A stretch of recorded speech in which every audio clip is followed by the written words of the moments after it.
আমার সোনাপুরি কিন্তু আজকে তোমাদেরকে অনেক অনেক কথা বলে দেবে। তো সবাই শুনতে থাকো কি কি কথা বলবে। তো সোনা মাম্মা তাকাও তো, কই দিকে দেখো, বলে দাও তো দাদা। এই সবাই হাততালি দাও, বলো মাম্মা, জোরে বলো মাম্মা। তাই তাই তাই, বলো তো কাকা। হ্যাঁ ভালো করো, বলো কাকা। আচ্ছা বলো কাক। ওরে বাবা, তাই তাই তাই, বলো তো টাকা।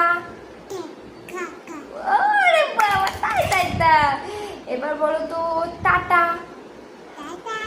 এলে বাবা টাটা, ওই সময় কত কথা শিখেছি। বলো তো কান। কান, তাই তাই, বলো তো ক। ওরে বাবা, তাই তাই, খুব সুন্দর হয়েছে, সবাই কমেন্ট করে